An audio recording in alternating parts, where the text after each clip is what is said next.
What is up, everybody? So this video is going to be solely about Logan Paul and how he single-handedly broke the internet by getting into Pokemon. Let's talk about it. But first, I ask you this. Do you guys know who Logan Paul is? Do you guys know what he did for the Pokemon community? What do you guys think? Do you think that he single-handedly broke the internet with what he did?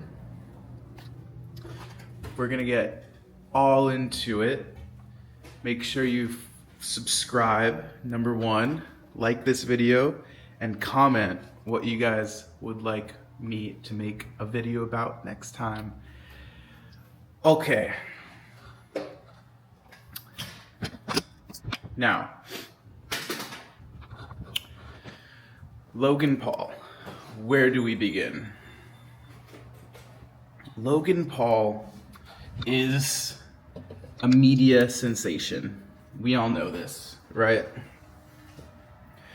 We all know that he just sold one of the most expensive Pikachu, I think it was a Pikachu Illustrator cards ever known to man, right?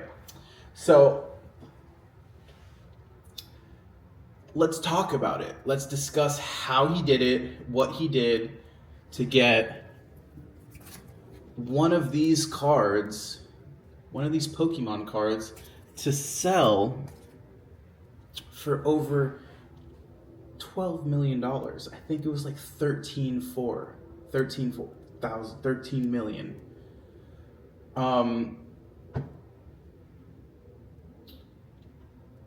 We'll start here. Logan Paul. Who is Logan Paul? Logan Paul is an internet reality star. That's where I think he started in YouTube,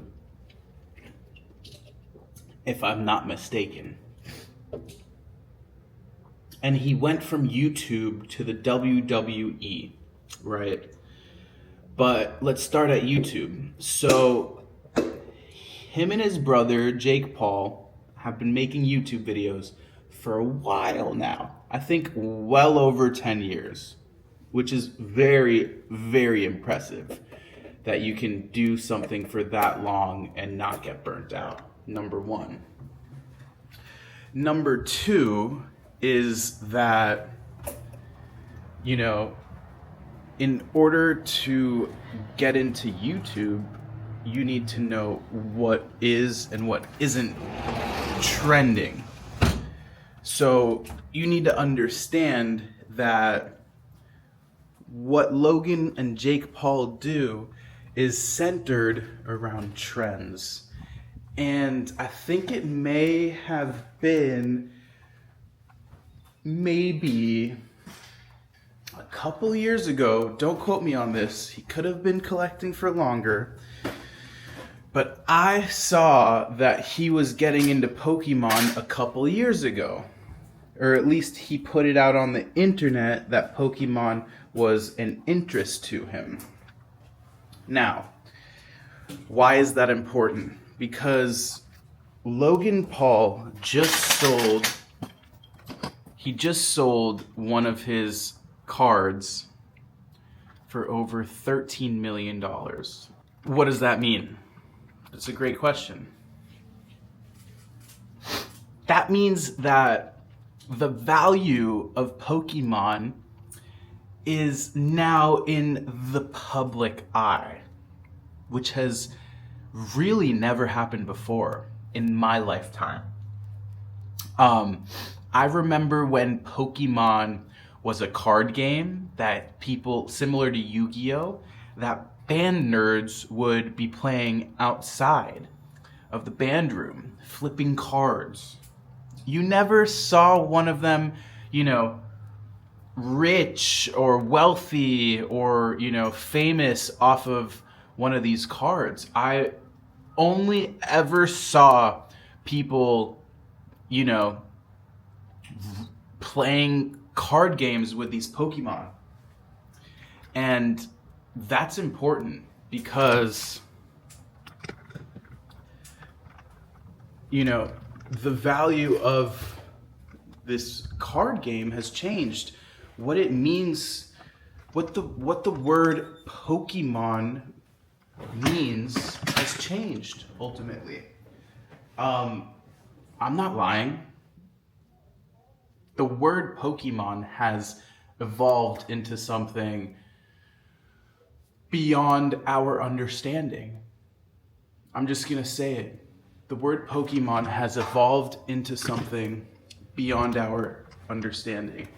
And some of that was because of Logan Paul, right?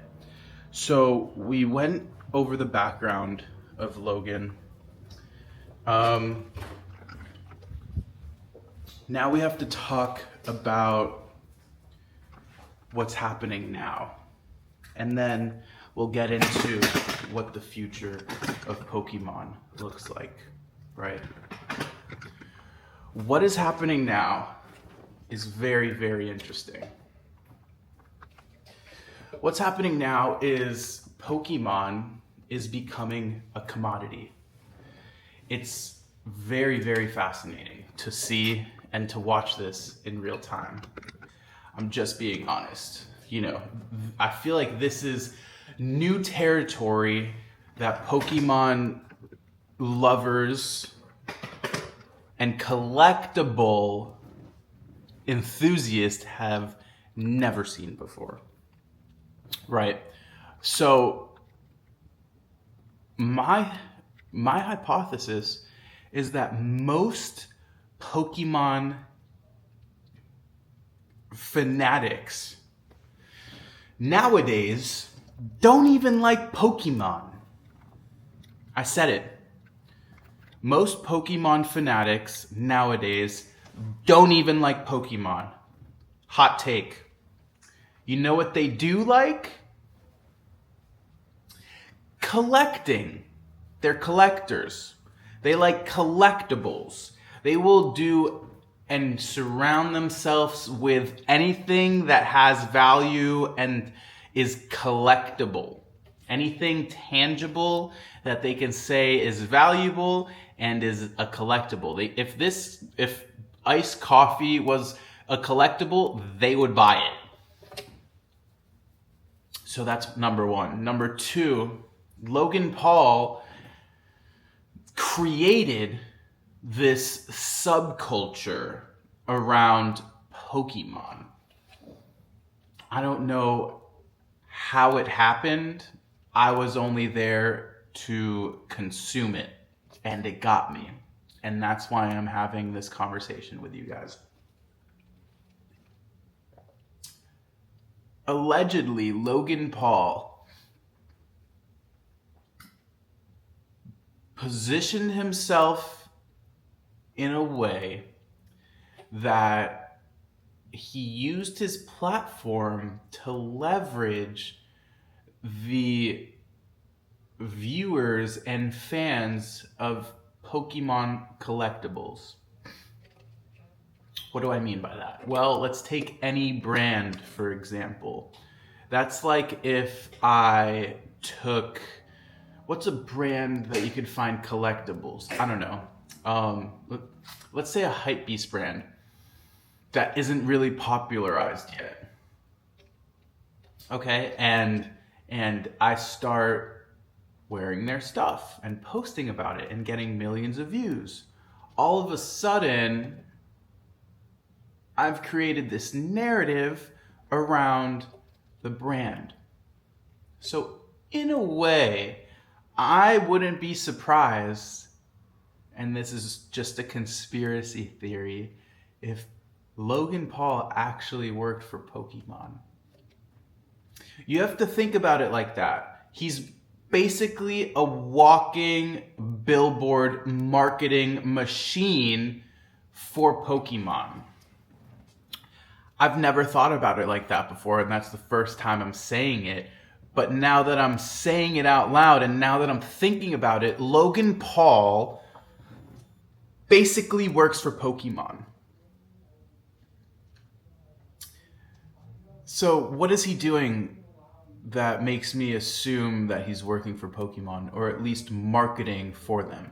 He's going on Instagram, he's making chains, he's doing so much in the world of branding his image next to Pokemon, similar to those that got into crypto who brand themselves as a crypto enthusiast. This is all new to us. All of this is something that not everyone, unless you were into Pokemon 20 years ago playing the game, is new to. This is new information to come to surface and to make these realizations that, wow, you know what? Maybe some people are really in control of what we see and what we do.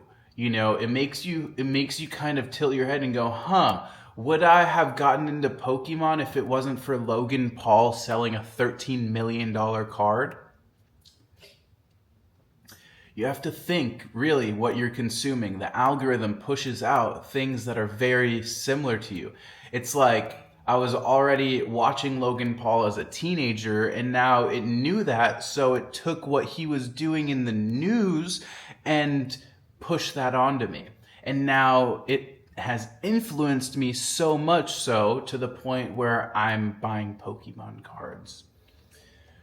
So I hope this video was informational at best and made you think a little bit about influencers and their influence on you and how people have influence over day-to-day life.